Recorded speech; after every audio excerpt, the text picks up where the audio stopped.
Entonces, seguimos con la materia, con la programación. ¿Qué hemos hecho hasta ahora? Tuvimos un tema 2 donde traté de sentar las bases de los conocimientos básicos que necesitéis conocer, ¿vale? ¿Qué es el PIB, su definición, cómo se calcula, qué es productividad? Todas estas variables que son importantes y como estáis viendo y seguiréis viendo a lo largo del curso, son necesarias conocer perfectamente. Vamos a trabajar con ellas continuamente. Eso fue lo que hicimos en el tema 2. Tema 3 y tema 4 hablamos fundamentalmente de la economía mundial, países desarrollados, países en vías de desarrollo. A partir de ahora vamos a hablar de economía española, que es al que vamos a dedicar un tema exclusivamente. El tema 5 es el tercer bloque de la materia.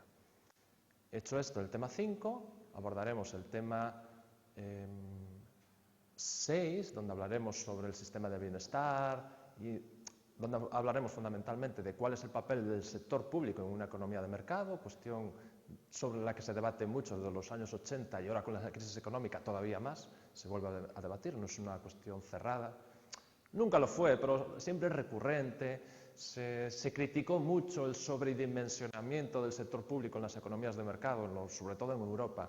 Desde los años 80 se produjeron reformas muy importantes. Parece que el debate se acabó, todo lo que era importante hacer y reformas que eran importantes hacer parecía que se había acabado a finales de los 90 y principios de la década del 2000 y ahora con la crisis otra vez estamos en ese debate, ¿no? Cobra mucha importancia. Si lo que debemos hacer es más sector público o menos sector público. Y en eso estamos, en ese debate. Vale, y entonces en el tema 7 dedicamos a temas de actualidad, que probablemente este año haremos lo mismo que el año pasado, porque sigue siendo mucha actualidad, que es para hablar sobre la sostenibilidad financiera del sistema de bienestar. En el mundo en general y en Europa, y sobre todo en España en particular, que es lo que más nos interesa. Y muy ligado a este tema, o a estas ideas, tanto del tema 6 como del tema 7, vais a tener dos prácticas en grupos pequeños de lectura y debate, donde vamos a analizar precisamente la sostenibilidad financiera del sistema público sanitario y el sistema público de pensiones, que como sabéis está muy ligado a la evolución demográfica, que ya la conocéis, cómo es, ¿vale? Esa futura seta que nos espera demográficamente y todos los condicionantes que nos va a provocar. Y las reformas que está impulsando, que ya hay reformas que se hacen pensando en esa seta del futuro, en esa seta demográfica. Bueno, entonces, hoy empezamos ya a abordar cuestiones más cercanas a nosotros, entendiendo por ello pues, economía española, sistema de bienestar en España, etc. Y es lo que vamos a hacer. Entonces, en este tema 5 lo que trato de hacer, su propósito es tener una visión de conjunto de cómo ha evolucionado la economía española en los últimos años. Yéndonos unas décadas hacia atrás, hacia los años 60, y viendo cómo ha evolucionado hasta la actualidad. Lógicamente, por propio interés y porque es lo que nos está condicionando nuestra situación en términos de bienestar, de situación económica ahora, vamos a dedicar mucho más tiempo a la evolución económica en los últimos años o en la última década. Es lo que más me va a interesar a mí. De hecho, en la siguiente sesión que vamos a hacer para este tema, el próximo martes, le vamos a dedicar exclusivamente a la década del 2000, es de lo único que vamos a hablar, ¿vale? Y entender de dónde venimos y a dónde nos ha llevado y cuál es el futuro que nos espera, ¿vale? Es lo que me gustaría contaros. Pero bueno, no está de más contar un poco la evolución anterior y ver un poco por qué etapas pasamos, sin entrar en demasiados detalles, porque entiendo que en parte algunas de las cosas que os voy a contar ya se trataron en otra materia, entonces no se trata de redundar y volver a repetir las mismas cosas, está bien recordarlas, contárosla desde otra perspectiva, que complemente la que ya conocéis, del primer cuatrimestre, y sentar entonces las bases para contaros lo que pasó a partir del 2000 y cómo todo eso nos condiciona, ¿vale? Entonces es lo que vamos a hacer. Vale, vamos a analizar cómo ha sido el crecimiento y la evolución de la economía española en diferentes fases, con ese enfoque, y después haremos una síntesis de cuál es la situación de la economía española en la actualidad más o menos cercana. Es lo que vamos a hacer. Bueno, y como siempre yo creo que es muy interesante motivar un poco las cosas, ¿no? Para ver, bueno, por qué esto es importante, qué cosas nos podemos encontrar, de qué cosas saben en la actualidad. Y a mí me resulta muy interesante pues echarle un vistazo a las cosas que se han dicho últimamente sobre la evolución de la economía española. Y el gran San Benito que se repite una y otra vez sobre la situación de la economía española, ahora y hace unos años atrás, si pensamos en esta década del 2000, la gran idea que siempre se ha repetido desde España y sobre todo desde fuera de España, desde otros países europeos y determinadas instituciones internacionales, Fondo Monetario Internacional, Banco Mundial, etc. El gran San Benito que se ha dicho siempre es que uno de los graves problemas, de los mayores problemas a los que se debe enfrentar la economía española desde hace años, desde hace 1 o 2 décadas, es su pobre evolución en términos de productividad. Es una economía en la que la productividad no se ha incrementado, siguiendo una evolución muy pobre. Claro, esto siempre lo decimos en comparación a algo. ¿En comparación a qué? Pues a nuestros vecinos más ricos, a los que nos gustaría parecernos y a los que nos gustaría igualarnos en términos de bienestar, de nivel de renta y de gasto y de consumo, ¿verdad? En términos de PIB per cápita. Entonces, si nos comparamos con la evolución, por ejemplo, con economías como la alemana, nuestra situación, nuestra evolución es la de una economía en la que crecimos mucho, pero no lo hicimos en términos de productividad. De hecho, en términos de productividad, nuestra economía creció, pero pobremente, de manera muy pobre, comparado con otros países de nuestro entorno. ¿Vale? Y es muy interesante ver, por tanto, pues noticias como estas, ¿no?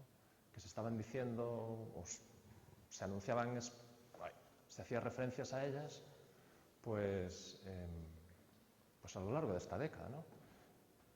Por ejemplo, Almunia, que es un comisario europeo, español, pero es comisario europeo, venía a decir pues, cosas como esta, y esto era el año 2008, aquí lo tenéis, septiembre del año 2008. El problema de España es la baja productividad y no el alza salarial. Vale, tenemos un país donde el problema en términos de competitividad de la economía española no es tanto que tenga unos grandes salarios, que ya sabemos que no es cierto, no tenemos unos grandes salarios, para nuestra desgracia, evidentemente, como trabajadores, sino que tenemos una baja productividad. Evolucionamos de manera muy pobre en términos de productividad y eso provoca que estemos perdiendo competitividad en los mercados internacionales y eso sea un lastre para nuestra evolución económica. ¿Vale?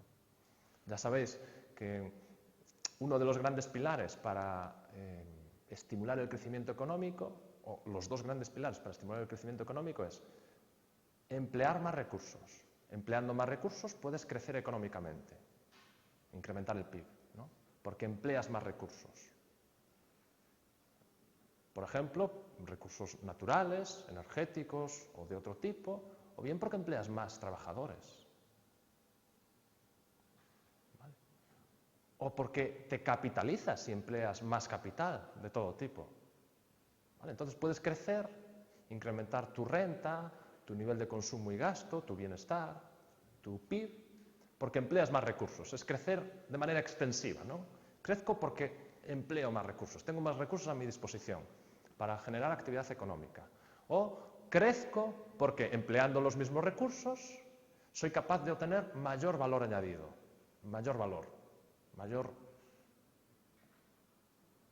tengo mayor productividad, ¿vale? Por cada trabajador empleado, pongamos por caso, si hablamos de productividad por trabajador, por cada trabajador empleado, soy capaz de obtener mayor valor añadido, soy capaz de generar más renta.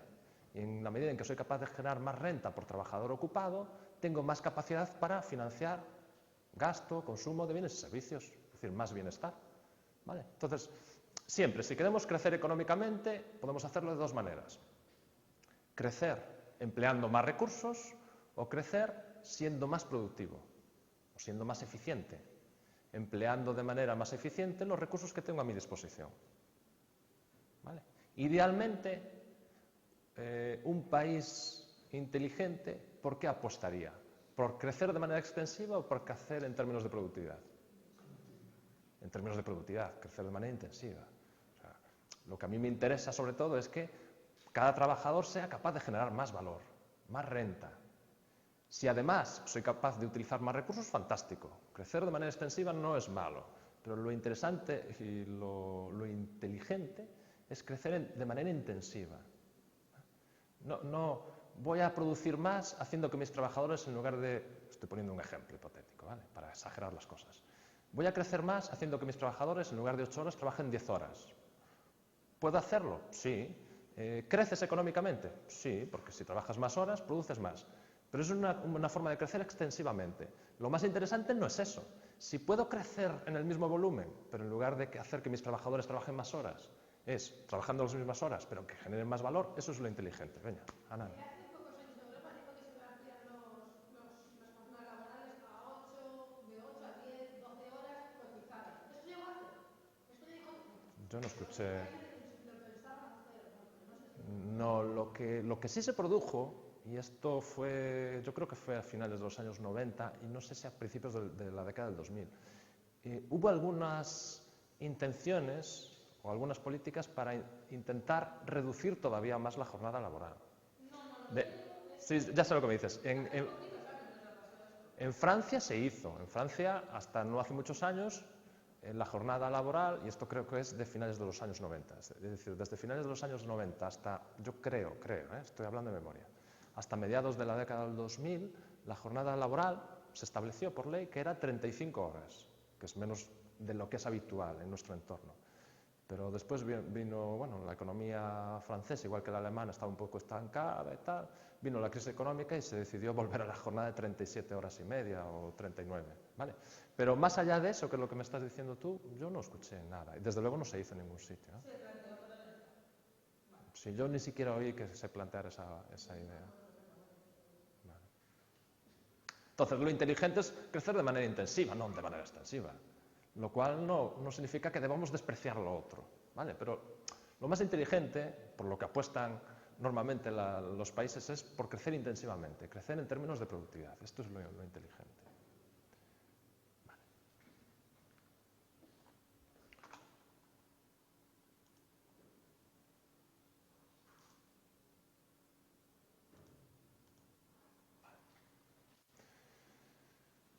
Bueno, y ya como nos adelantaba ese artículo anterior,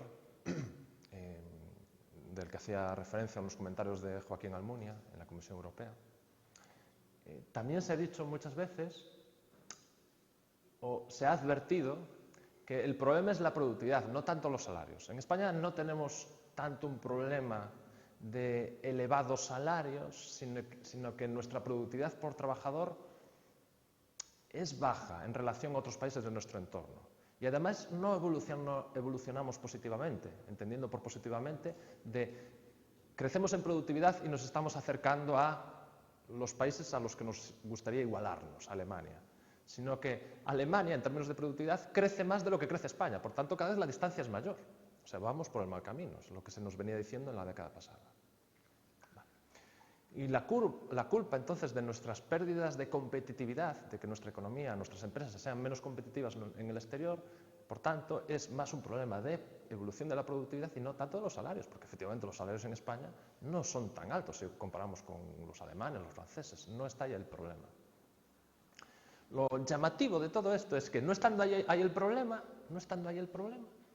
sin embargo, muchas veces se incide en que para mejorar la competitividad tenemos que desligar los salarios de la evolución de los precios, porque si los salarios están indiciados a la evolución de los precios, esto genera cierto proceso o alimenta cierto proceso inflacionario y además empeora todavía más la posición competitiva de nuestras empresas. ¿Vale? Entonces, lo que debemos hacer, nos recomiendan siempre, y esto lo llevan diciendo desde hace años, es lo que hay que hacer es ligar la evolución de los salarios a la evolución de la productividad. Por tanto, si en términos de productividad no lo estamos haciendo muy bien y la productividad crece poco, los salarios debieran crecer poco. De hecho, al final, la productividad es una medida per cápita, o mejor dicho, en términos de trabajadores empleados, la productividad es una medida de valor generado por trabajador, valor añadido. ¿Y el valor añadido cuál va a ser el destino? Pues será remunerar las rentas de capital o las rentas de los trabajadores del trabajo. Por tanto, si la productividad evoluciona de determinada manera, por ejemplo, vamos a calificarla pobremente. Si la evolución de la productividad es pobre, los salarios no podrán incrementarse mucho, tendrán que incrementarse de manera muy moderada.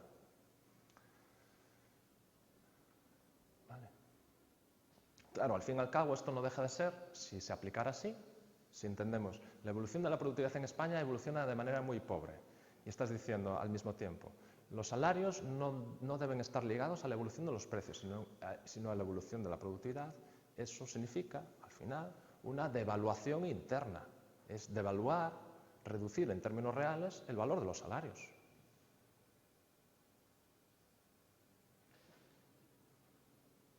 ¿Vale? Es una forma de reducir los salarios, poniendo límites cuantitativos a los incrementos en los salarios, con el objetivo de incrementar la productividad. ¿Perdón? Sí, de alguna manera esa es la idea. Si tú eres capaz de ser más productivo y generar más valor añadido, entonces te incrementaré los salarios. De todas maneras, esto se habla a nivel sectorial, a nivel de agregados, no se está hablando a nivel de trabajador. ¿Perdón?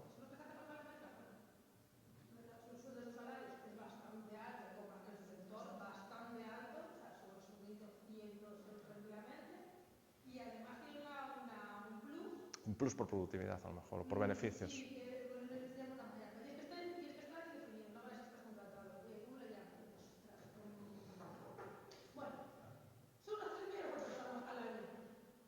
A mayores, una paga extra ligada a la productividad.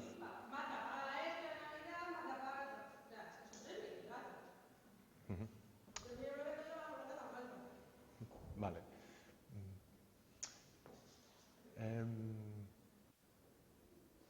Bueno, entonces, si el problema no son los salarios, lo primero que llama la atención es que se incida tanto y tantas veces en que lo que hay que hacer es controlar los salarios. A ver, yo no entiendo esto. Si el problema de España no son los altos salarios, sino la pobre evolución de la productividad, entonces, ¿por qué la gran solución tiene que ser controlemos o redujamos o tenemos que reducir los salarios? Si ahí no está el problema, está en el otro lado, en otro lado. Esto empieza a chirriar, a llamar un poco la atención. Y después incluso a veces te encuentras con cosas como estas, que a mí todavía me llaman más la atención. Este era, vosotros no lo recordaréis, pero era el presidente del Banco Central Europeo, Trichet, un francés, que fue el anterior al actual, si no me equivoco. No, al actual no, dos anteriores, porque estuvo Trichet, después estuvo ahora bueno, no lo sé, es holandés o alemán, me estoy un poco perdido, creo que era holandés, y ahora está un italiano, ¿vale? Mario Monti no, ¿dónde voy? Bueno, ¿cómo? Estuvo. Vale. Entonces, claro, se decían cosas como estas. Decían, a ver, pero ¿cómo podemos explicar que la evolución de la productividad sea tan pobre? Entonces te encontrabas con gente, y este no es una persona cualquiera, es una persona informada, con conocimientos, no es cualquier persona. Decía, claro, es que ¿cómo podíamos esperar otra cosa para España, en términos de productividad, si buena parte del crecimiento español estaba fundamentado en una entrada masiva de inmigrantes? ¿Recordáis? 5 o 6 millones de personas en 5 o 6 años. Y eran inmigrantes de baja cualificación. Entonces, si en España se estaba creando mucho empleo sobre todo para inmigrantes que eran de baja cualificación, pues lo normal, lo esperable, es que la productividad en España evolucionara pobremente. Claro, un razonamiento fácil, lógico, ¿no?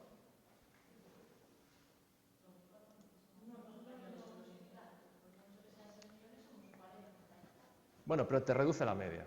Eso es una cuestión estadística. Desde mi punto de vista, y os lo probaré, esto no es así. No es así. Realmente el problema de la pobre evolución de la productividad en España no es por culpa del tipo de trabajadores que se están incorporando al mercado de trabajo, en este caso echándole la culpa a los inmigrantes, sino que la pobre evolución de la productividad en España es un síntoma de los problemas estructurales que tiene la economía española. ¿Vale?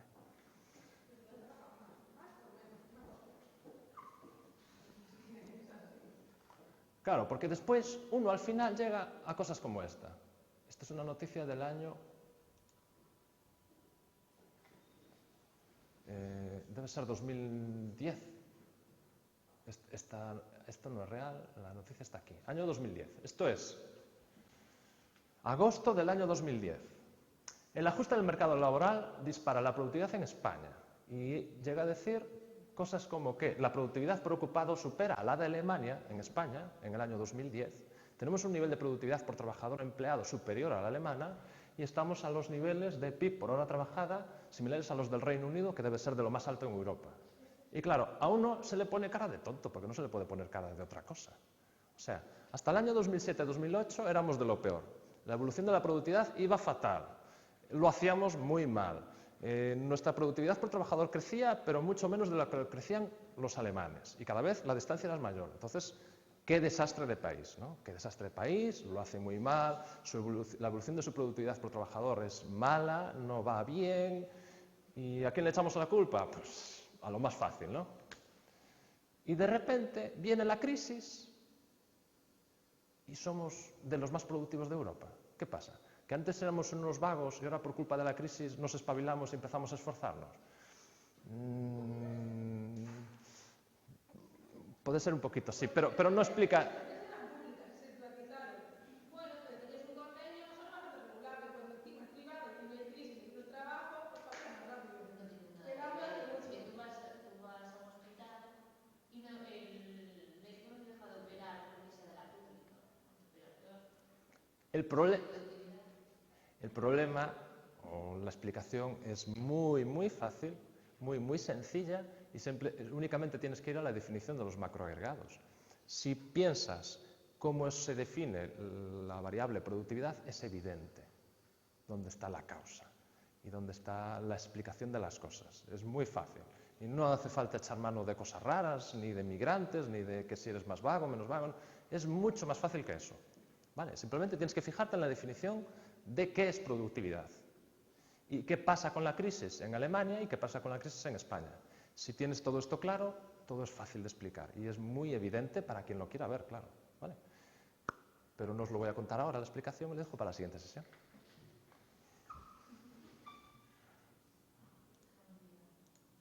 ¿Vale? Bueno, entonces, concho, hay esta imagen ahí que me fastidia. Vale. Entonces, claro, uno cuando ve las cosas contadas de esta manera, y no me estoy inventando nada, simplemente estoy contando noticias de gente que sabe lo que dice, ¿vale? Que tiene información relevante, no son personas cualquiera, uno cuando llega a esto dice, bueno, el mundo es muy complicado y yo no entiendo nada. Esto es imposible de entender. No pueden decir que hace unos años que España tiene, el gran problema de España es su pobre productividad y 3 o 4 años después me dicen que España tiene un nivel de productividad superior al de Alemania. Esto, cuando menos, resulta muy increíble y poco razonable. Hay algo que se nos escapa. Es decir, necesitamos analizar mejor las cosas. ¿Vale? Entonces, vamos a hacer ese trabajo, de analizar bien las cosas. Y os lo voy a explicar de dónde viene todo, y es muy fácil. Vale, pero primero sentamos las bases, y después os lo explico. Bueno, estas son las preguntas que hay que contestar, que deberíamos ser capaces de contestar al finalizar este tema, y vamos para adelante. Bueno, vuelvo a esta imagen, a este cuadro, que ya os lo presenté en otro tema, que me parece muy interesante, porque hace una buena fotografía de cómo ha evolucionado la economía española pues, en las últimas décadas. ¿Vale? Lo más llamativo, lo más interesante es cuando comparamos España con otros países de nuestro entorno y España con un país en una situación de partida similar a la española, por ejemplo, en los años 60. ¿Vale? En los años 60, ¿España qué era? España se parecía más a un país en vías de desarrollo que a un país desarrollado. Eso era España. Y estuvo un tris de quedarse ahí, en país en vías de desarrollo. Fijaros que en España, en los años 60, aquí lo tenéis, esto es PIB per cápita, ¿vale? PIB por persona, renta por persona en España, en relación a la población, tenía un nivel de renta per cápita que representaba el 40% de un europeo. Por cada euro que tenía un europeo medio, la Europa de los 12, en España, en lugar de un euro, había pues 40 céntimos, o sea, una diferencia abismal. Un europeo tenía más del doble de renta, de capacidad de consumir, de gastar, más del doble que un español. Si lo comparamos con Estados Unidos ya es insultante, ¿no? Sí. ¿Perdón? No, la Europa de los 12, la definición de la Europa de los 12. Es decir, justo antes de que entrara España y Portugal. y uno más, que no sé cuál es, porque me daría 15. ¿Vale? Es esa Europa de los 12. Vale. Bueno, con Estados Unidos ya la cosa es insultante, ¿no? Por cada 100 euros de un estadounidense, en los años 60, un español tenía menos de 30 euros. Imaginaros la diferencia que era, enorme. Y nos comparamos con un país que en aquellos momentos era más o menos un igual a nosotros, como era México. Por cada 100 euros que tenía un mexicano, un español tenía 97 euros. Teníamos menos que un mexicano en los años 60. Bueno, ¿cómo evolucionamos? Bueno, desde luego, estamos por encima de la media mundial. ¿Cómo evolucionamos? ¿Qué pasó de ahí hasta el año 2006? Esta década, la década justo actual, la pasada, la más inmediata. Bueno, desde luego crecimos, y crecimos muchísimo, y a muy buen ritmo. Tanto es que incrementamos en más del doble nuestra renta, por lo menos si la comparamos con la Europa de los 12. Si antes por cada 100 euros que tenía un europeo de los 12, un español, por cada 100 euros, un español tenía 40, pues ahora, digamos, o en el año 2006 si queréis, en lugar de tener 40 un español, pues tenía prácticamente 90 euros. Éramos casi iguales a los países de la Europa de los 12, que son los ricos de Europa, no son cualquiera. ¿Vale? En relación a Estados Unidos, hombre, sigue habiendo diferencias, pero ocurrió más o menos lo mismo. Incrementamos más o menos en el doble nuestra renta, nuestro poder de consumir, de gastar, por tanto, nuestro bienestar. ¿Vale? Ya por cada 100 euros de un estadounidense en el año 2006, un español tenía más o menos 61 euros. ¿Qué pasó con México? Pues México se quedó atrás. Probablemente creció, pero a mucho menor ritmo que España. De tal manera que hoy un español tiene más del doble que la renta de un mexicano. ¿Vale? Por cada 100 euros de un mexicano, en el año 2006, un español tiene 243 euros, que es una diferencia muy importante. Y algo más en relación a la media mundial. ¿Vale? Bien, España creció, igual que creció todo el mundo, también los países en vías de desarrollo, pero creció a un ritmo mucho mayor. Y eso nos permitió converger hacia los países de nuestro entorno, Estados Unidos, pero sobre todo con el resto de Europa, con la Europa de los 12. ¿Vale? ¿A qué se debe esa evolución tan positiva de la economía española, que le permitió no quedarse estancada y persistir como un país en vías de desarrollo en su momento? ¿A qué se debe? A cambios institucionales que se produjeron, que creo que ya os lo explicaron en la materia de introducción de historia económica con TT, ¿no? La entrada en la Comunidad Económica Europea, los planes de estabilización en España. ¿Vos suena todo esto? Los planes de estabilización en España, la entrada en la Unión, en el mercado común europeo, que era como se llamaba, eso os lo explicaron. Bueno, yo aquí os lo voy a mencionar, pero no me voy a detener porque entiendo que eso ya está conocido. Vale. Hubo importantes cambios institucionales que permitieron esa evolución tan positiva en la economía española, porque fue fantástica, es una evolución muy positiva, y además hubo otros elementos que contribuyeron a ello, no solo cambios institucionales, sino otros elementos propiamente económicos, fundamentalmente gracias a un incremento en el uso de recursos, población ocupada, y gracias a un incremento en la capitalización de la economía, que ya sabemos que es fundamental para incrementar la productividad. Si queremos incrementar la productividad, tenemos que capitalizarnos. Necesitamos más capital. Capital físico, tangible, máquinas, por decirlo de alguna manera. Capital intangible, por ejemplo, tecnología. Necesitamos tecnología, nuevos procesos, nuevos conocimientos para ser más productivos. Y necesitamos capital humano, más formación, más experiencia, más know-how, saber hacer. ¿Vale? Todas esas cosas que forman parte del capital humano y nos permiten incrementar la productividad de los trabajadores. ¿Vale? Entonces, por un lado, crecimos económicamente gracias a cambios institucionales, gracias a emplear más recursos en la economía y gracias a capitalizar muy intensivamente nuestra economía. En parte, cierto, desde el exterior, gracias a inversiones extranjeras. ¿Vale? Uno de los grandes saltos que se producen en la economía española es la llegada de las fábricas de automóviles a España, por ejemplo. Entonces, ¿pero? De todo. Y en particular del automóvil, que es muy importante, porque después tiene la industria auxiliar, de proveedores, eso es muy interesante, pero no es la única relevante. Hubo una entrada masiva de capital extranjero, una vez que se abren las puertas, que es con el primer plan de estabilización del año 59 en España, y sobre todo en los años 60. Los años 60 es lo que se denomina la época del desarrollismo en España, ¿no? Cuando la economía española crece y se industrializa de verdad y se va acercando poco a poco al nivel de los otros países europeos. Bueno, pues vamos a ver esto con un poco de detalle. Vamos a ver ir un poco adentrarnos en el detalle para comprender los cambios que se estaban produciendo. Bueno, entonces empecemos analizando cómo ha evolucionado el PIB, ¿vale? Porque ya sabemos que el PIB es una medida de renta, es una medida de capacidad para generar valor añadido, o es una medida de capacidad de gasto, de consumo en bienes y servicios.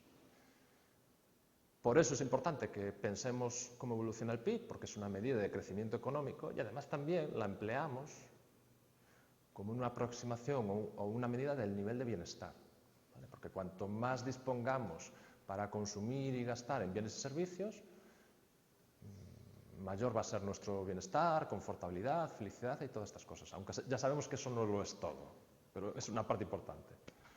Bueno, entonces, ¿cómo ha evolucionado el PIB en España? Si lo analizamos sin más, sin introducir ningún tipo de filtro, lo que nos encontraremos es una evolución del PIB en términos nominales, es decir, en precio, en términos corrientes de cada año, como la línea en azul. Y uno podría pensar que el PIB en España entre el año 60 y el año 2008 creció de una manera vertiginosa, parece una parábola, ¿no? Creció muchísimo. Esa es la primera imagen que puede tener uno. Lo que pasa es que debemos tener mucho cuidado cuando trabajamos con variables económicas. Da igual que trabajemos con variables económicas de la economía del agregado o que trabajemos con variables económicas de nuestra empresa. A la hora de comparar valores económicos debemos de tener mucho cuidado. ¿Por qué? Los datos nos pueden engañar. Nosotros aquí queremos medir crecimiento económico. ¿Cuál es el nivel, cómo crece nuestra capacidad para generar renta, para generar o para producir bienes y servicios? ¿Cómo se incrementa nuestra capacidad de compra, de gasto, ¿no? Todo eso es lo que mide el PIB. Entonces, si trabajamos solo con el PIB nominal, nos estaremos engañando. ¿Por qué? Parte de esos incrementos, de esa evolución tan espectacular y tan positiva de esa variable en particular, el PIB, puede ser engañoso, puede ser puro artificio inflacionario, puede ser puro artificio monetario.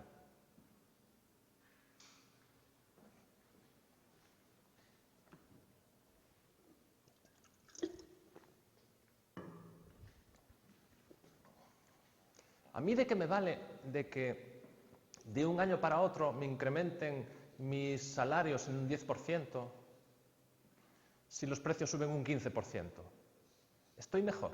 ¿Tengo más capacidad para comprar bienes y servicios? ¿Es mayor mi bienestar? No, porque tengo menos capacidad de compra. Mi salario crece menos que los precios. Bueno, pues aquí exactamente lo mismo. Tenemos que hacer lo mismo. Tenemos que ser capaces de separar qué parte del crecimiento económico es puro efecto inflacionario, puro efecto precio, puro efecto monetario, de lo que es de verdad crecimiento real de la economía, en términos de capacidad de compra, de generar renta, ¿vale? Entonces, para hacer eso, lo que tenemos que hacer es quitarle la inflación, quitarle el efecto de los precios. Es decir, pasar de la definición de la variable en términos nominales a términos reales. Eso es lo que hay que hacer, porque al final una variable económica, cualquiera, incluso en nuestra empresa, no deja de ser el producto de dos variables que interaccionan, cantidad y precio. ¿Vale? El PIB, al final, no es más que la suma de todos los bienes y servicios para consumo final generados en una economía en un año. ¿Y cuál es el valor de todos los bienes y servicios para consumo final generado en una economía al cabo de un año? Pues el resultado de multiplicar precios por cantidades, es eso. Entonces, lo que nos interesa realmente medir es, sobre todo, cantidades, no tanto precios. Y tenemos que quitarle el efecto inflacionario. ¿Vale? Tenemos que deflactar. Bueno, para deflactar, si hablamos de PIB, tenemos que utilizar el deflactor para el PIB. Porque la evolución de los precios en el PIB, es decir, todas las ramas productivas de la economía, no tiene por qué ser la misma, y habitualmente no es la misma, que la evolución de los precios para bienes de consumo final, la que nos afectan directamente a los hogares. ¿Vale? Entonces, podemos tener un índice de precios al consumo para los hogares, un IPC, lo que conocemos siempre y de lo que se habla en las noticias, pero sin embargo que la evolución de los precios para los bienes industriales, de servicios y bienes primarios puede ser otra. Es decir, la evolución de los precios de todo aquello que forma parte del PIB.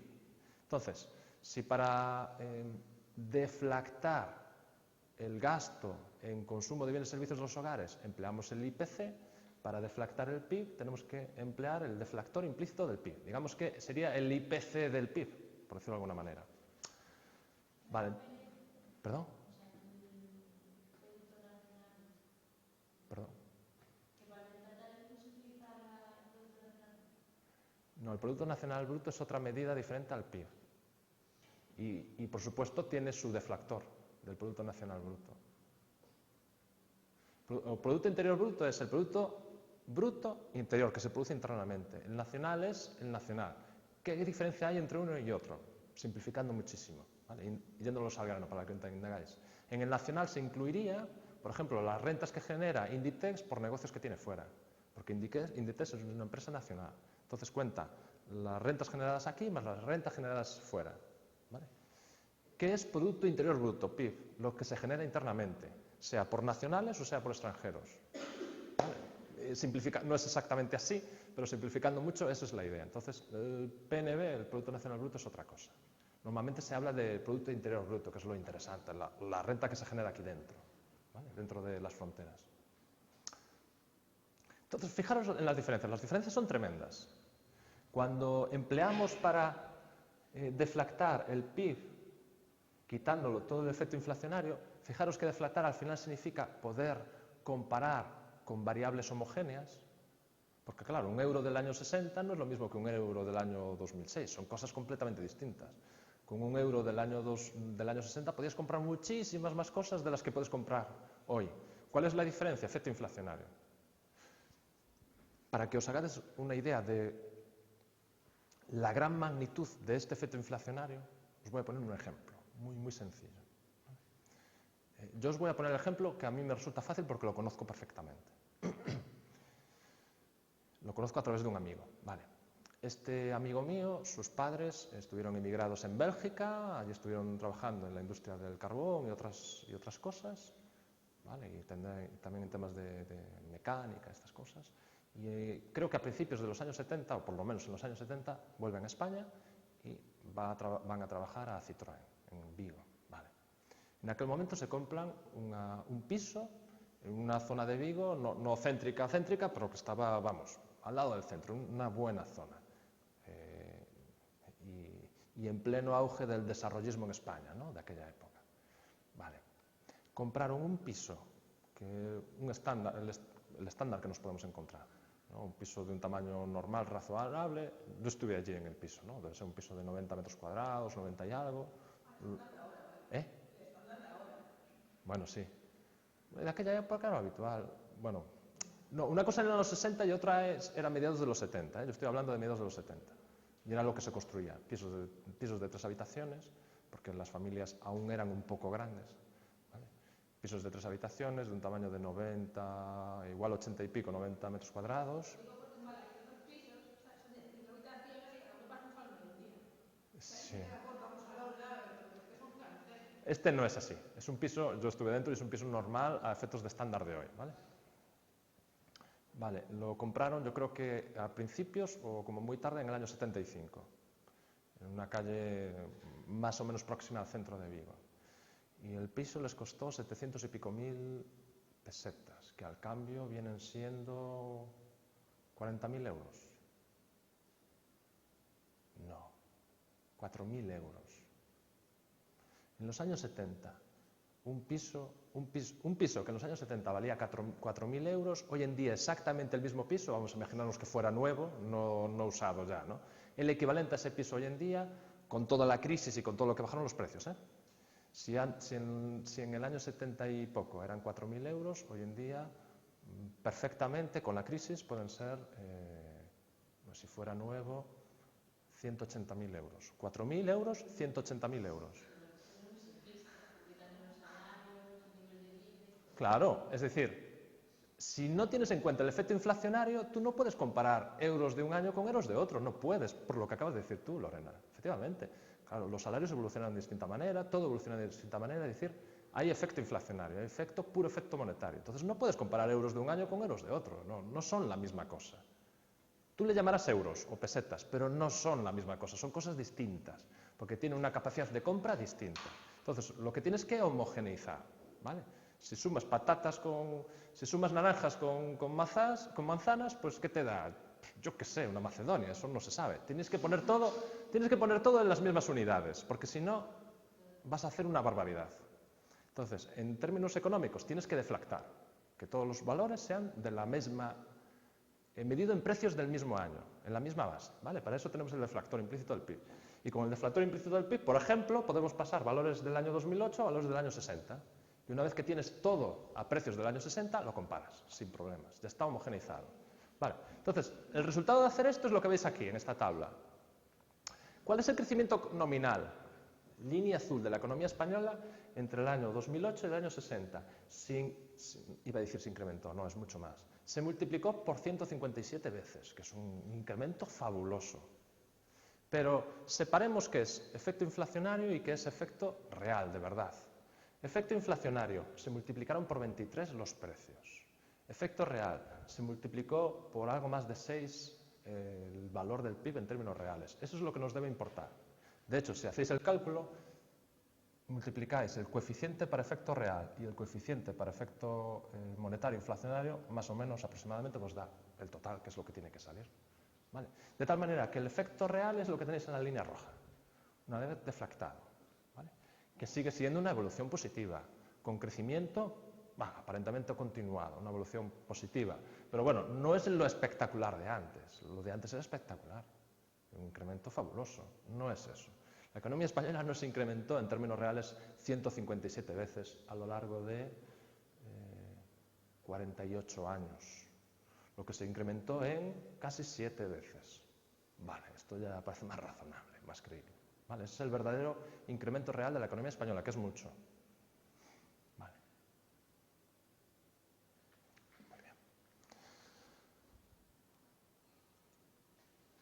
De todas maneras, cuando, y esto es una recomendación que os hago, es la segunda. La primera es no comparar valores monetarios de diferentes años sin homogeneizar, sin deflactar. Esa es la primera lección que tenéis que aprender. La segunda lección, que es interesante, y esto uno lo aprende con la práctica, igual ya lo sabéis, pero bueno, yo os lo digo en cualquier caso.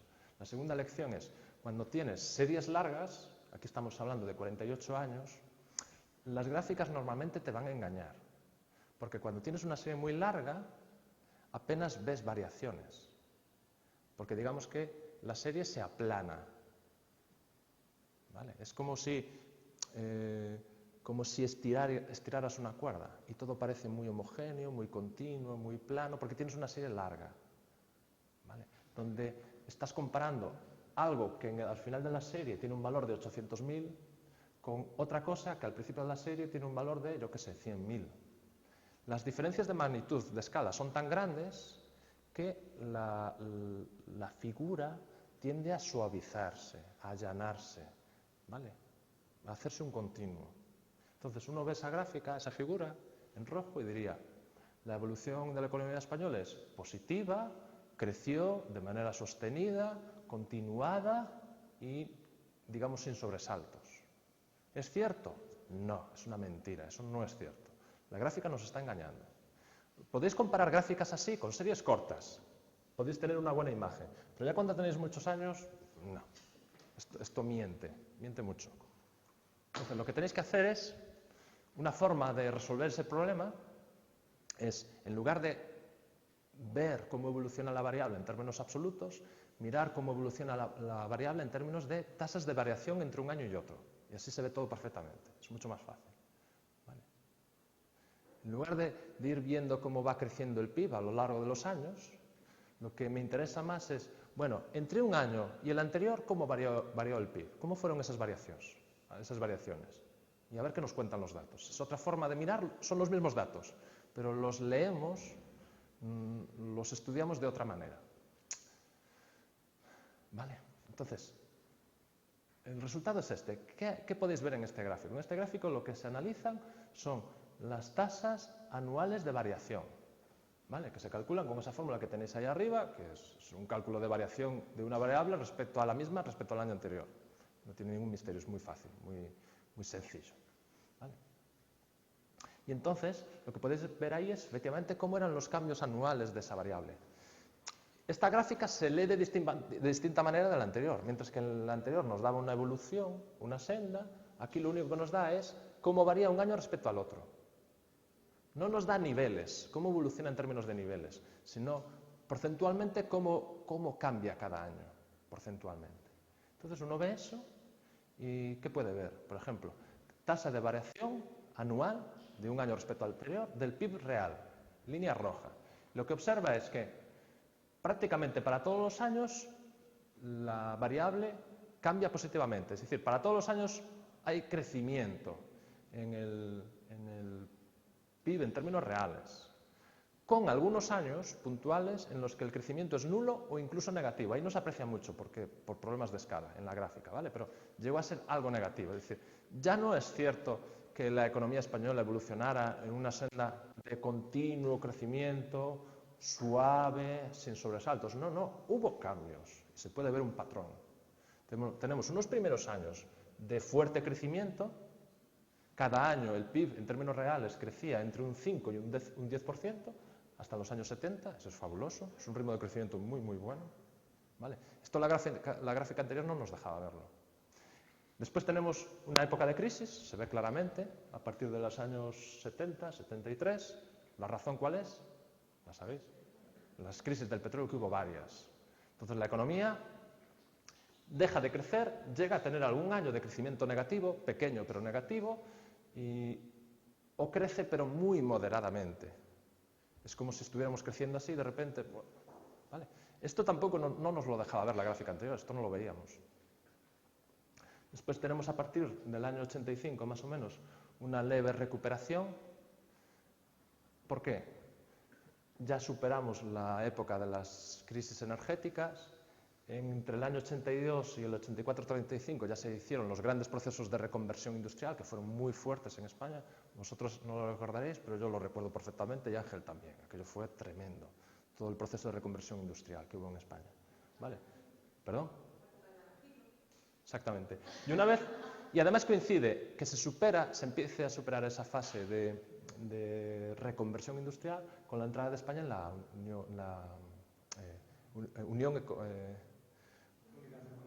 Unión Económica Europea. Bueno, me confundo. Como ya nos queda tan lejos aquello, ¿no? Ya uno siempre va a Unión Europea, pero no era Unión Europea. Comunidad Económica Europea, gracias. ¿Vale? Y esto dura, desgraciadamente, hasta principios de los años 90, año 91, donde vuelve a haber una crisis económica general en todo el mundo. Bueno, en los países desarrollados al menos. ¿Vale? De la que se empieza a salir allá por el año 94-95 y nos permite tener una senda desde entonces más o menos continuada, sostenible de crecimiento, pero fijaros, ya no son los ritmos de crecimiento de antes, son otros. Crecemos, pero ya no es el 5, el 7, el 8% que había en la época de los años 60, el desarrollismo. Son crecimientos más moderados, mucho más intensos que en los países de nuestro entorno, pero más moderados. ¿Vale? Más propios de un país desarrollado. Esto es más propio de un país en vías de desarrollo. Esto se parece un poco a China hoy, o hace unos años. Y esto es lo propio de países europeos. Es decir, aquí era una economía que estaba saliendo del subdesarrollo, por así decirlo, estaba convirtiéndose, estaba haciendo los pasos, los esfuerzos para convertirse en un país plenamente desarrollado, y aquí ya tenemos una economía desarrollada que cuando crece y crece mucho, significa crecer pues un 3, un 4%, y ya está. Es lo máximo que vas a crecer, es lo normal. En una economía desarrollada no se crece al 6, 7%, esto no existe. Pero así puede estar Alemania, por ejemplo, que es una europea y con la apertura de Berlín, toda la zona pobre se metió en la zona rica, entonces más o menos ya está igual que nosotros, o sea, un cambio de repente. Sí, de hecho le costó... A día de hoy sigue igual, o sea, bueno, sigue igual, le sigue costando. Precisamente por ese cambio, Alemania, se me iba a España. Alemania no salió muy bien de la crisis de los años 90, porque estuvo ciertamente estancada. Incluso a inicios de la década de 2000 seguía estancada. Un poco porque tenía el lastre de reajustar todo lo que le venía dado de la economía del este alemán. ¿vale? Todos los ajustes que había que hacer, todas las reconversiones que había que hacer, y eso costaba dinero. Era todo a costa de los contribuyentes del lado occidental, claro. Supuso un lastre muy gordo. De hecho, hoy en día todavía sigue habiendo diferencias significativas entre los del este de Alemania respecto del oeste de Alemania. Todavía hay diferencias, no son lo mismo, ¿eh? El país es el mismo, pero no son lo mismo. Pero bueno, eso lo podemos ver en cualquier economía. En España lo podemos ver internamente, que hay diferencias.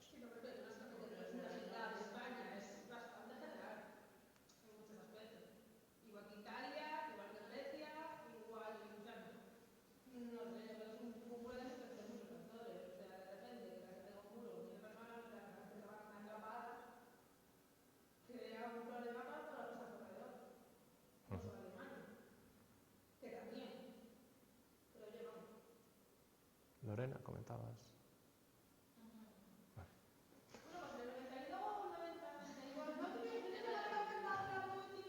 ¿Cómo? Perdón, no te escuché bien. En el 92.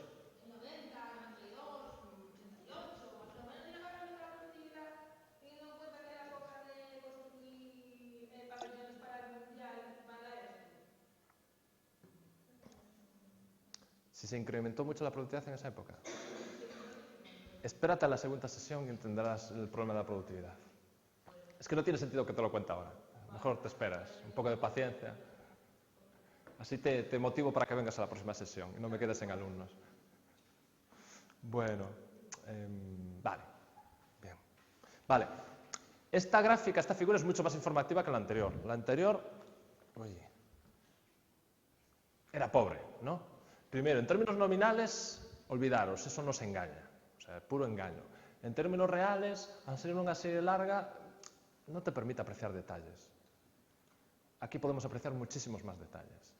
Además, aquí os pongo no solo la tasa de variación anual del PIB real, sino que también os dibujo cuál es la tasa de variación anual del deflactor implícito del PIB, es decir, cómo evolucionan los precios en la economía, ¿vale? Y podéis ver que hay algunos momentos de verdadero sobresalto, con incrementos muy importantes en los precios. Y son estos efectos combinados los que producen esa evolución del PIB en términos nominales. Aquí lo que pasaba fundamentalmente es que había un proceso inflacionario provocado, no solamente, provocado por la crisis energética, que llevó a incrementos en los precios. Fijaros, hubo algún año que se sobrepasó un 20% en un año. Es decir, lo que hoy vale 100 euros, exactamente dentro de un año vale 120 o 123. En esos años se hacían convenios, estamos a finales de los 70, además en España era una situación difícil, porque era el traspaso de la dictadura a la democracia.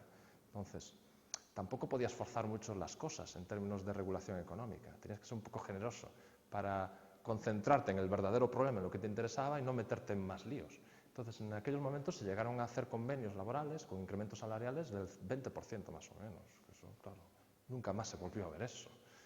Imaginaros que de un año para otro te suben el salario un 20%. Es fabuloso. Pero bueno, pero es que los precios iban por el mismo camino, claro. Realmente no había una gran ganancia en términos reales, incluso se podía estar perdiendo. Vale. Bueno, esto es lo que podríamos analizar viéndolo así en conjunto. Entonces, si queremos comprender de verdad cuál es la evolución de la economía española en estos años, en todas estas décadas, debemos ser un poco más precisos. Debemos intentar ver si podemos sistematizar de alguna manera, clasificar de alguna manera, identificar periodos en este proceso, ¿vale? Entonces, ya no es solo un problema cuantitativo de medir la evolución de variables, sino también es un trabajo en términos cualitativos. Es decir, cuando hablamos o queremos identificar un periodo de crecimiento, y crecimiento positivo, crecimiento saludable, ¿eso qué significa? Cuando hablamos de crecimiento pero que no es saludable o no lo estamos haciendo bien, ¿eso qué significa? Cuando hablamos de crisis, ¿qué significa? ¿Vale? Entonces, podemos emplear variables cuantitativas y también elementos cualitativos que nos permitan clasificar e identificar periodos, ¿vale? Porque la gráfica es un poco compleja. Y además, tampoco tenemos por qué circunscribirnos solo a esto, ¿no? Porque el PIB, vale, el PIB nos da una medida de cómo se incrementa nuestra renta y nuestra capacidad de compra, vale. Pero en realidad lo que interesa no es el PIB. Si queremos medir nuestro bienestar, felicidad, necesitamos el PIB per cápita. Por tanto, podemos pensar en términos de la economía crece y crece de manera con fortaleza si crece el PIB, pero también nos debemos detener y prestar la atención al PIB per cápita, porque si crece el PIB, pero la población crece más, no estamos mejorando en realidad. Aparentemente crecemos, pero en términos individuales de cada español no lo hacemos bien. Nos debemos de fijar, por ejemplo, en los precios, cómo evolucionan los precios. Si los precios crecen mucho, eso genera inestabilidad, no es bueno. Y otra variable importante para medir cómo evoluciona una economía es fijarse en el empleo, lógicamente, y más en España, sabiendo la historia que tenemos detrás. Entonces vamos a hacer esto, vamos a intentar clasificar periodos en la evolución de la economía española reciente fijándonos en estas variables. Cómo evoluciona el PIB per cápita, que es una medida de bienestar al final, o de capacidad de renta, de compra, cómo evolucionan los precios y cómo evoluciona el empleo o el desempleo. Podríamos utilizar más variables, pero a efectos ilustrativos y de ejercicio para nosotros, pues está bien, nos podemos detener ahí. Podríamos hacerlo de otra manera, puede haber otros tipos de clasificaciones más complejas, con otros criterios, con otras variables, pero bueno, no nos va a ser demasiada utilidad aquí. Nos podemos detener o quedarnos con este ejemplo, ¿vale? Podemos pensar, por tanto, que tenemos años de crecimientos anuales en términos del PIB cuando la economía crece con fortaleza, años de crecimiento moderado o negativo en otros casos. Podemos hablar de cómo evolucionan los precios, si evolucionan de manera positiva cuando no crecen o se reducen, o crecen de manera moderada, o de manera negativa cuando crecen mucho, de manera muy intensa. Eso crea inestabilidad en las decisiones de las personas, te reduce tu capacidad de compra, adquisitivo, va en contra del PIB real. Entonces, a partir de estas ideas, vamos a intentar hacer ese tipo de clasificación. Vale. Por ejemplo, podemos emplear esa tabla que tenéis arriba de criterios. ¿Cuándo la economía entendemos que evoluciona de manera positiva? Cuando el crecimiento del PIB, en términos de tasa anual de variación, es positivo. Cuando además el PIB crece más que la población, es decir, crece el PIB per cápita. Cuando la inflación es moderada, y aquí el límite lo podemos poner en muchos sitios, pero bueno, vamos a pensar que moderada es menos del 4,5%. Y cuando la tasa de desempleo se reduce, entonces estamos creciendo de manera positiva. ¿Cuándo evolucionamos de manera negativa? Cuando el PIB no crece o es negativo, decrece. Cuando el PIB crece menos que la población, por tanto el PIB per cápita se reduce. Cuando la inflación crece demasiado, por tanto es mayor o igual que 4,5%. O cuando el desempleo se incrementa. Bueno, podrían ser otros criterios, pero esto nos sirve para ordenar cosas y tener una visión clara. Vale, entonces diremos que habrá etapas expansivas o de crecimiento cuando abundan los valores positivos. Tendremos crecimiento con desequilibrio cuando crecemos económicamente, cuando incluso crecemos en términos per cápita, PIB per cápita, en términos de bienestar, pero las otras variables, inflación, precios, desempleo, no evolucionan bien positivamente. Y tendremos una situación de crisis económica cuando hay abundancia de variables clasificadas como negativas. Dime, Ana. ¿La población solo se incluye los niños y la gente mayor o toda la gente? Toda la población, todos. Los niños también son población, todos.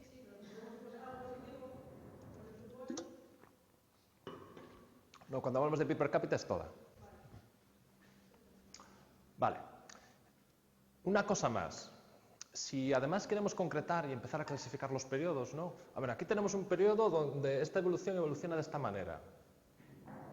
Hay dos maneras de hacerla. Manera simple, que es incorrecta porque no ajusta bien los datos.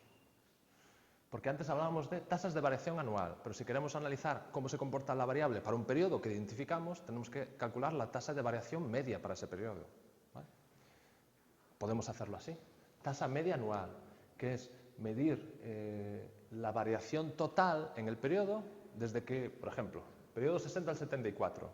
¿Cuál es la variación de la variable del PIB real entre el 74 y el año 60? Calculas la variación, lo divides entre el número de años, 14 años, y te daría la tasa de variación total, pero media por año, la que correspondería cada año, en media. Lo podemos hacer, pero eso incurre en incorrecciones. No estaría bien calculado si queremos ser estrictos matemáticamente.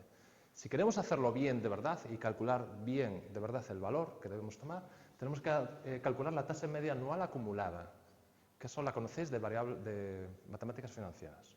¿Vale? Tenemos que calcular el acumulado. Y el por qué lo podemos pensar en términos de un depósito bancario. ¿Vale? Pensemos en un depósito bancario. Imaginaros que un depósito bancario está definido de tal manera que tú metes 100 euros hoy y yo te prometo que cada año te voy a dar un 5% de rendimiento.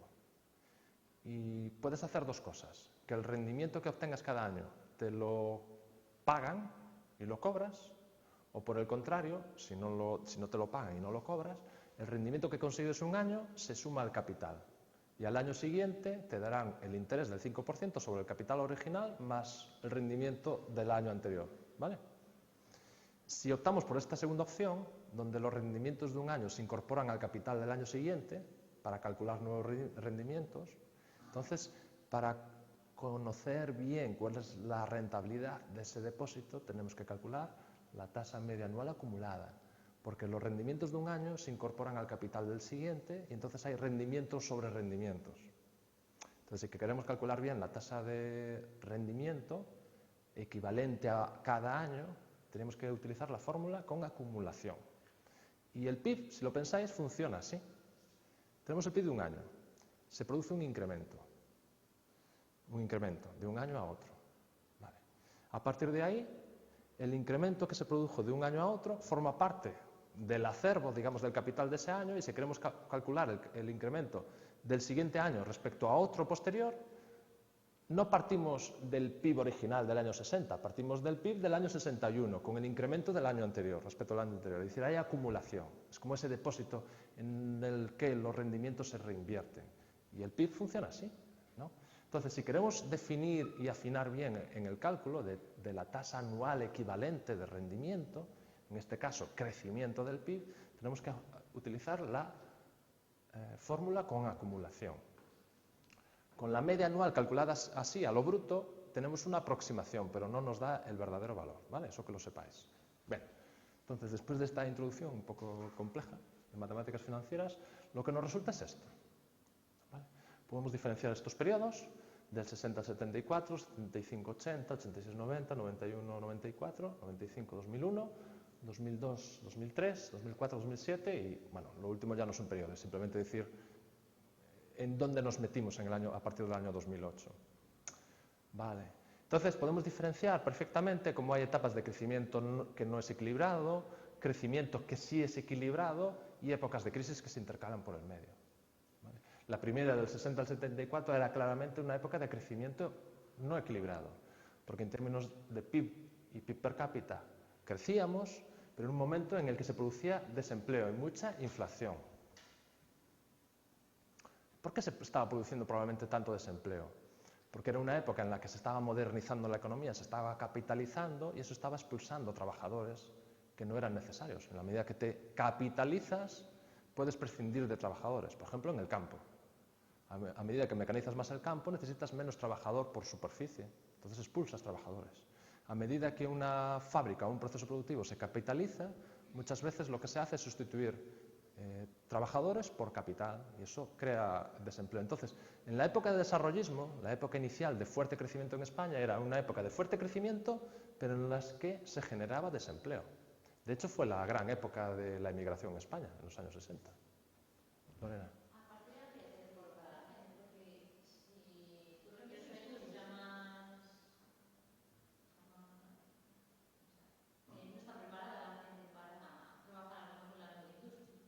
Bueno, pero nos podemos imaginar que en aquellos primeros pasos tampoco era una época en los que se estaban desarrollando industrias con unas altas necesidades tecnológicas. Eran industrias maduras, textil, automóvil, pero muy capitalizado. Y de hecho en España había formación, había capital humano. Tampoco, hombre, no era una maravilla. Bueno, mejor me callo, porque aún había un nivel de analfabetismo elevado, me parece.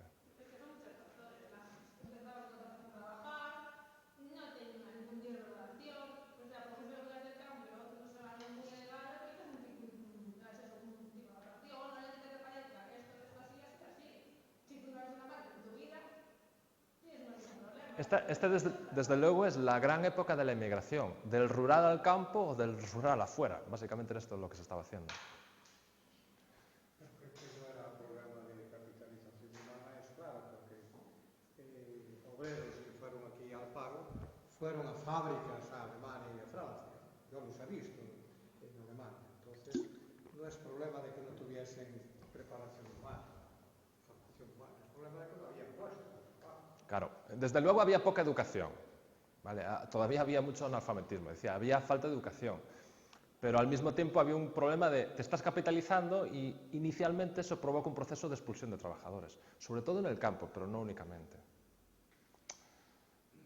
¿Qué pasa entre el 75 y el 85? Es claramente una época de crisis en la que bueno, hay problemas a nivel mundial, los precios se disparan y se genera mucho desempleo. Es una época de ajuste. Se juntan las crisis energéticas con el proceso de reconversión industrial en España, fuertísimo. ¿Vale? Muchas industrias que no eran competitivas literalmente se desmantelaron o se reestructuraron. Normalmente reestructurar significaba hacer mucho más pequeño, despidiendo trabajadores y reduciendo estructura. Vale. Cuando todo esto se ha hecho, entramos en la época del año 86 hasta el 90. Desgraciadamente fue muy breve. Fue una época de buen crecimiento, pero fue muy breve, desgraciadamente, porque vino la crisis económica del año 90 y esto desbarató todo. ¿Vale? Pero coincide además con la entrada de España en la Comunidad Económica Europea. Entonces, tenemos una etapa de fuerte crecimiento económico. Fijaros que casi todo el crecimiento económico es crecimiento del PIB per cápita. La población ya no crecía, ya teníamos el problema de natalidad en los años 80. Apenas estaba creciendo la población. Por tanto, casi todo el crecimiento económico era crecimiento per cápita.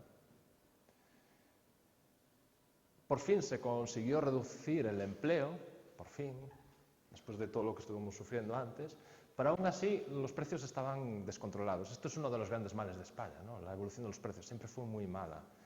Crecían mucho y esto siempre va en contra de la competitividad de España, de sus productos frente al exterior. Entonces tenemos una época de crecimiento no equilibrado. A esto viene la crisis del 91 al 94. ¿Vale? No crecemos en el periodo. Hubo épocas de crecimiento negativo, algún año. Pero no crecemos en el periodo, se genera otra vez mucho desempleo. Esta es la variación del desempleo en España en ese periodo, con tasas medias acumuladas. Se incrementa bastante y por primera vez se reducen los precios. Es una época de crisis. Después del año 95 al 2000, o incluso podríamos decir del año 95 al 2007, si nos olvidamos de este lapso de 2 años, hay un periodo de, otra vez, fuerte crecimiento, pero ahora por fin equilibrado.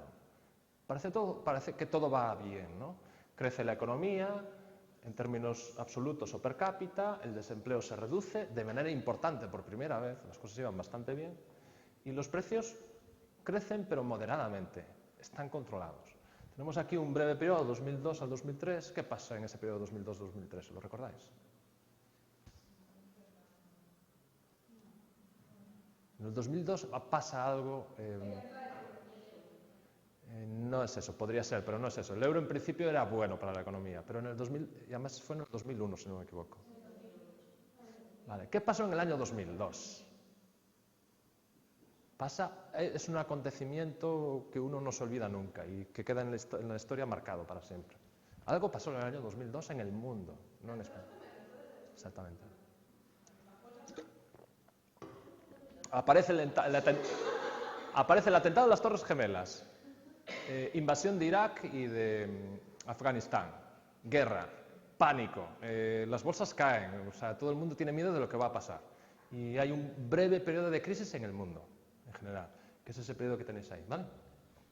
Y bueno, a partir del año 2007, es decir, de 2008 en adelante, pues ya lo que ya conocéis, la crisis fuerte en las economías desarrolladas y en España también, con una evolución del desempleo terrorífica, es muy acusada, para que luego digan que en España el mercado laboral no es flexible. Mira si es flexible, concho, es flexibilísimo. Te ajusta el mercado laboral rápidamente, te genera desempleos rápidamente.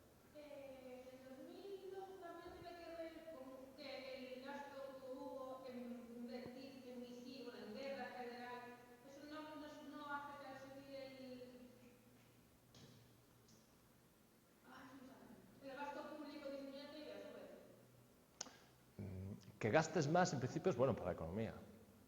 Otra cosa es que gastes más a costa de cobrarle más impuestos a tus ciudadanos.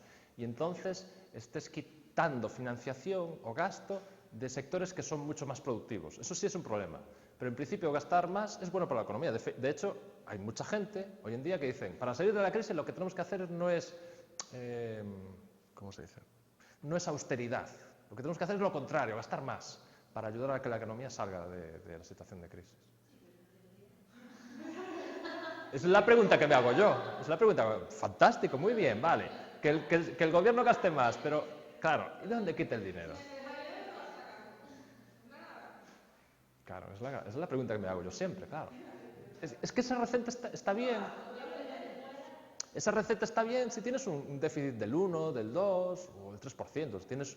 Tienes déficit, pero está más o menos controlado, pues puedes decir, bueno, voy a gastar un poco más, aunque tenga que pedir prestado o cobrar algo más de impuestos, como lo hagas, me da igual, porque esto va a ayudar a la economía, a generar más actividad.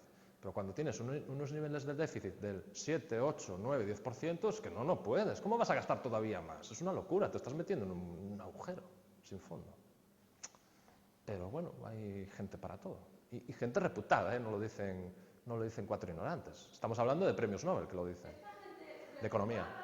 Exactamente qué tipo de fiabilidad tiene, me pregunto yo. ¿Qué tipo, perdón? Fiabilidad tiene, me pregunto yo, con algunas ocasiones de verdad que son, vamos, que son de chistes. Fue un filatélico que tenía visto uno de Hacienda, o sea, fue un ministro de Hacienda. Las agencias que dan visto bueno, no las empresas, los paquetes tal. Bueno, o sea, sí como tal. El Banco Central Europeo también no sé qué, de repente se han apoyado. Las revistas económicas dicen una cosa y a los días dicen que no, lo contrario. Yo digo los humanos, pero la gente hasta qué punto son fiar de ella, me pregunto yo. Acabáis de descubrir la economía, la ciencia económica. Lo que no puede ser es que a estas personas, por muchos estudios que tengan, se le pueda dar 100% de fiabilidad, o sea... No, claro, no le puedes dar un 100% de fiabilidad. La política sí, antes no es sólida. Entonces, claro, es que no puede ser, es que sin que te digan, oye, es un rumor que ya es la verdad. No, es una información nuestra, es 1,0. ¿Qué me estás contando? Muchas veces diciendo que va a mejorar, muchas veces se conoce ya solo porque quiere. Como pasa en España. Si es una persona... Si es una persona que tiene una gran capacidad de influencia o de convicción sobre quienes influyen mucho en la economía, por ejemplo, en las agencias de calificación o en los fondos de inversión soberanos, los grandes, que son los que mueven el dinero, las grandes sumas de dinero entre un país y otro, entre unos activos y otros, claro, convencer a ese tipo de organismos de que las cosas van a ir bien y entonces que ellos apuesten más por tu país, claro que ayuda mucho, claro, un poco lo que dices tú, Lorena, más. No sé si me expliqué. Y luego se equivoca, ¿qué pasa? ¿Qué? ¿Pide perdón? El problema de la economía es que no es una ciencia exacta, no son matemáticas, no son física, en la que tienes un laboratorio y puedes experimentar y entonces comprobar. Hasta que nadie me demuestre lo contrario, hay una ley universal que dice que si tú ejerces una fuerza sobre un cuerpo, este cuerpo ejerce una fuerza contraria y de la misma magnitud, ¿no? La teoría esta de la física. Vale, pero en economía eso no existe. Y lo que es peor, o sea, no podemos hacer experimentos de laboratorio. O no de la magnitud que nos gustaría, sí se pueden hacer algunos experimentos. Y lo que es peor, es una ciencia basada en el comportamiento de las personas. Entonces esto hay que comprenderlo. La economía no es matemáticas, por mucho que algunos se empeñen en presentarla como matemáticas, con fórmulas matemáticas, que fantástico porque ayudan a comprender los procesos. Y yo, cuando trabajo en economía, muchas veces he hecho mano de las fórmulas matemáticas, he trabajado con modelos para simular el comportamiento de la economía en su conjunto, y son modelos matemáticos, como los que utiliza pues, un meteorólogo para decir el tiempo. Pues yo he trabajado con modelos matemáticos para predecir la evolución de la economía. Pero debemos ser siempre conscientes de que es una ciencia social, no es una ciencia exacta. La economía no son matemáticas, la economía no es física. Entonces, cuando estamos en una ciencia como esa, que algunos te dirán, eso no es ciencia, eso es otra cosa, que habrá quien lo diga, ¿no? Un físico igual te dice, bueno, esto de la economía de ciencia no tiene nada, es otra cosa. Igual que te dirá de la psicología o de otras ciencias, llamémoslo así. Entonces, cuando trabajas en un ámbito científico como este, es posible que se mantengan ideas o pensamientos completamente opuestos y que no sea evidente o inmediato validar una y falsear otra, porque todos pueden tener argumentos válidos. Entonces, claro, es un problema. Entonces, tienes premios Nobel, y yo conozco sus trabajos, los he leído de otras cosas, de economía pública, otras cosas, que son unos científicos muy, muy buenos, de una gran calidad científica, y por eso son premios Nobel, además, que no se lo dan porque sí, que dicen una cosa y te puedes encontrar también premios Nobel que te dicen la contraria. Bueno, esa es la economía. ¿Qué se hace al final? Se hace aquello que dicta normalmente el pensamiento económico y político dominante en cada momento. Y eso os lo contaré en el siguiente tema, cuando os hable de cuál es el papel que debe jugar el sector público en una economía de mercado. Pues habrá que te diga lo mínimo posible. Serían los liberales. Y quienes te digan, el sector público debe intervenir y tener una presencia muy importante en una economía de mercado. Entonces serán otro tipo de economistas. Y pueden convivir ambos, sin que sea fácil falsear unos a otros. Es decir, lo que tú dices es mentira porque te lo demuestro así. Porque los otros te podrán decir cosas parecidas sobre lo que tú dices, para determinados elementos. Entonces,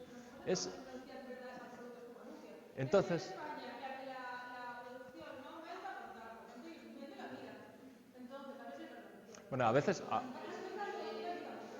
Otro problema es que cuando invitas a alguno de estos premios Nobel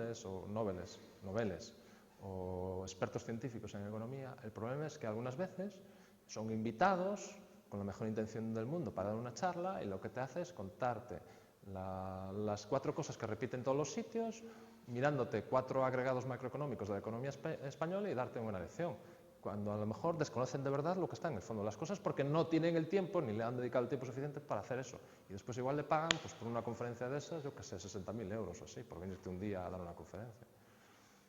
Bueno, pues es el mundo que tenemos y es el ámbito científico, la economía que tenemos. Esto es lo que hay.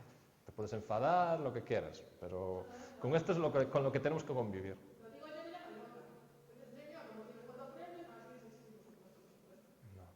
No. Yo hay algunas cosas de estas que dicen, por ejemplo Stiglitz, que es un señor que se dedicó a hacer muy buena investigación científica hace muchos años, en economía pública y otros ámbitos, y es buenísimo, sus artículos científicos, por eso le dieron su premio Nobel, dice cosas como estas, que lo que hay que hacer es, esto de la austeridad no, lo que hay que hacer es gastar más. Bueno, esto dice la Alemania que no tiene mucho déficit, pero en España esto es inviable, porque tienes un déficit tan elevado que es inviable, esto no puede ser. Lo mismo te dice Paul Krugman, te dice lo mismo, no, lo que hay que hacer es gastar más. Bueno, pero en España podemos gastar más, no se puede gastar más, ¿de qué me estás hablando?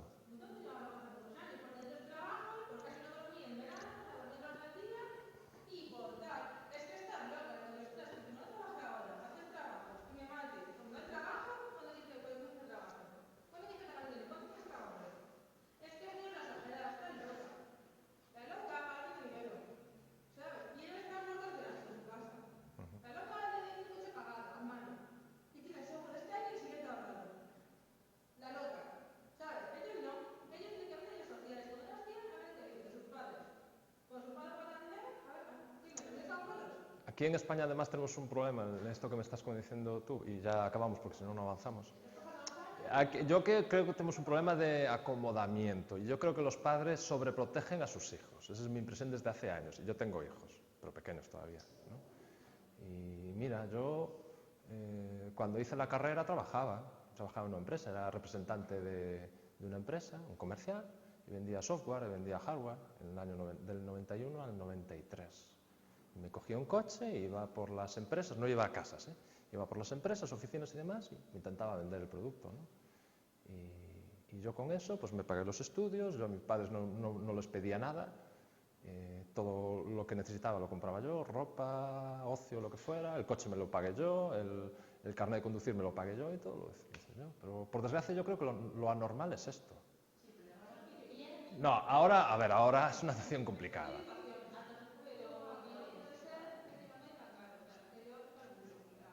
Pero bueno, hay países, por ejemplo, en los países del norte, los padres no le pagan la carrera a sus hijos. Los hijos, los estudiantes, piden un crédito al gobierno muy blando, muy suave, con eso financian sus estudios y cuando acaben sus estudios y encuentren trabajo, entonces empiezan a devolver el crédito.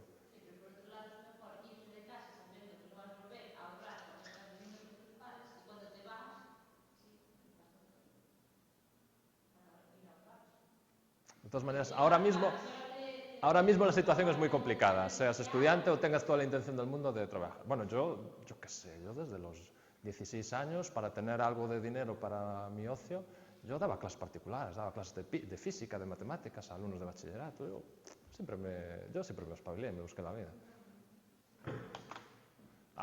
Hay maneras de quitar un poco de dinero, de algún sitio, haciendo unas horas, yo qué sé, ayudando en una tienda, yo qué sé.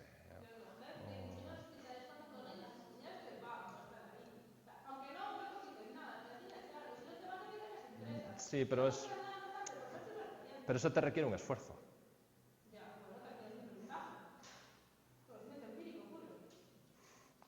Sí. Esto, volviendo al caso anterior que la economía no es solo matemáticas, tengo entendido que en los últimos años hay una orientación a dar una gran importancia al elemento psicológico. Me explico un ejemplo relacionado con lo que hemos tratado el otro día del tema financiero y de las inversiones en pisos o de una simple inversión en acciones. Las acciones suben y bajan a veces no es por lo que está detrás de ellas el capital real, sino es por lo que se espera o no se espera, o lo dice una agencia o no lo dice la agencia, y hay un elemento subjetivo importantísimo. Sí, no es todo subjetivo, pero hay elementos subjetivos, porque al final estamos trabajando con personas y las personas tienen cierto grado de subjetividad. Por mucho que los economistas nos empeñemos en decir que los agentes son racionales, se comportan de manera racional siempre. Bueno, los agentes, nosotros los hogares, las personas tendemos a ser racionales, evidentemente, pero a veces, aun siendo racionales, tenemos información limitada, por tanto es un comportamiento racional pero limitado, entre otras muchas cosas. Entonces, a ver, las matemáticas o la economía no se puede analizar únicamente con análisis matemático, que sí, que está muy bien, aprendes muchas cosas y yo lo he empleado, no tengo ningún problema, pero no todo puede ser eso, hay más elementos. Hay algunos elementos de subjetividad, de psicología, de racionalidad limitada. Muchas veces la gente no tiene toda la información y entonces con poca información, ¿qué decisiones vas a tomar? Serán racionales con esa información limitada. Pero entonces las matemáticas del análisis económico no te funcionan, porque el fundamento principal del análisis matemático en la economía es los agentes se comportan siempre de manera racional y toman las decisiones de manera que maximizan su bienestar, su beneficio. Bien, si tienes la información que precisas para tomar las decisiones así, sí, pero si no la tienes, ¿qué decisiones vas a tomar? Por ejemplo, ¿qué les pasó a lo de las preferentes en las cajas de ahorro? Pues a muchos les faltaba información. Entonces, ¿tomaron decisiones racionales maximizando su bienestar? Ellos creían que sí, pero no. Entonces, pues bueno, después las cosas pasan las que pasan. O si te manipulan en la información, ¿no? Si te manipulan, o si puede, tú... O te engañan, o claro, somos claro. todos racionales, pero si me manipulan, por ejemplo, a mí en la información, yo ahorro racionalmente. Con la información que tienes, claro. Normalmente, quien tiene la información trata de emplear esa información que tiene de más calidad que otro, trata de emplearla a su favor siempre, lógicamente.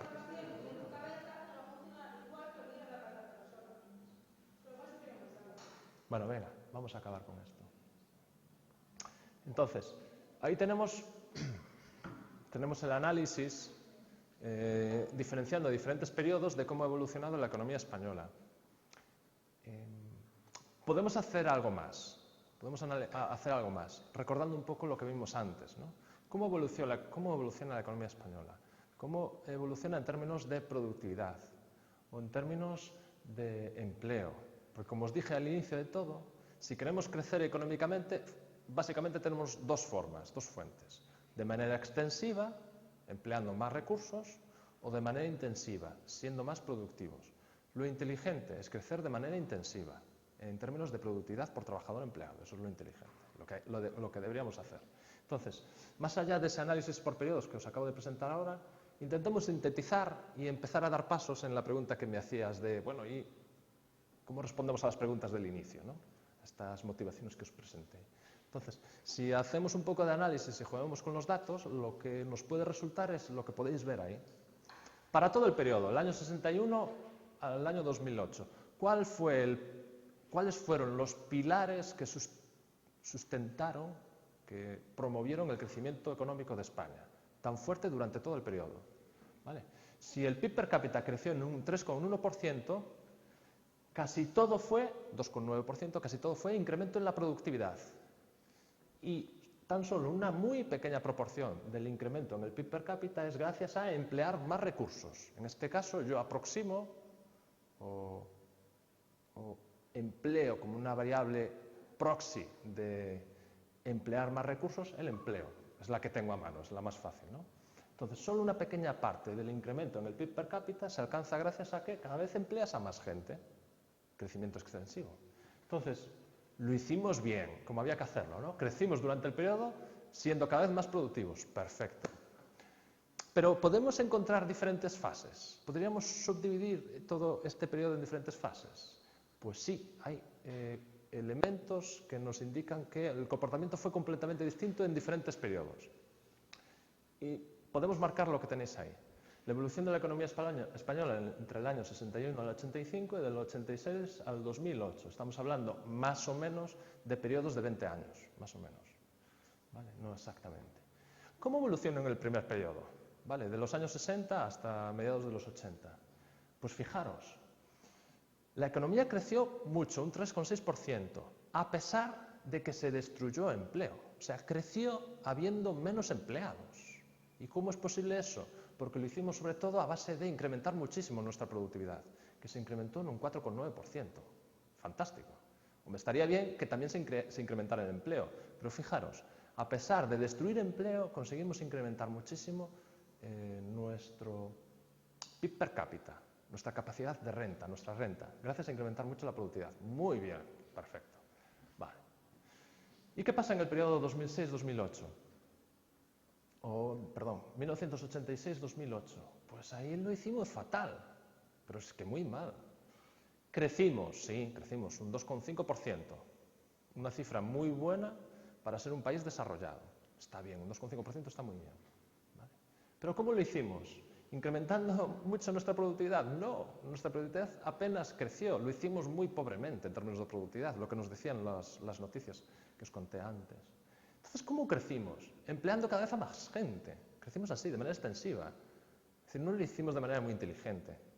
Crecimos empleando más personas, más empleo per cápita, y no lo hicimos haciendo que cada trabajador empleado fuera más productivo. Claro, entonces una forma, no sé, esto que lo hagan los chinos, pero nosotros crecer así es algo muy pobre, es lamentable. Debemos crecer de la otra manera, como lo estuvimos haciendo hasta los años 80, incrementando nuestra productividad.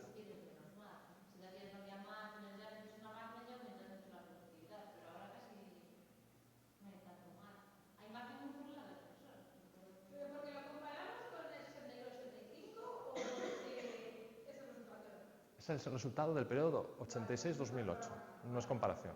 Si tú mides cómo evoluciona la productividad entre el 86 y el 2008, eso es lo que te sale. O sea, incrementamos muy poco en el periodo la productividad en España y otros países se estaba incrementando mucho más, por ejemplo Alemania. ¿Por qué no fuimos capaces de incrementar nuestra productividad tanto como Alemania? ¿Qué es lo que hicimos mal? ¿No? Sería la buena pregunta. ¿Dónde está el problema? Vale, y entonces pues lo dejo aquí hasta la semana que viene. Y la semana que viene os lo contesto. ¿Vale? Es muy fácil de explicar. Bueno, pues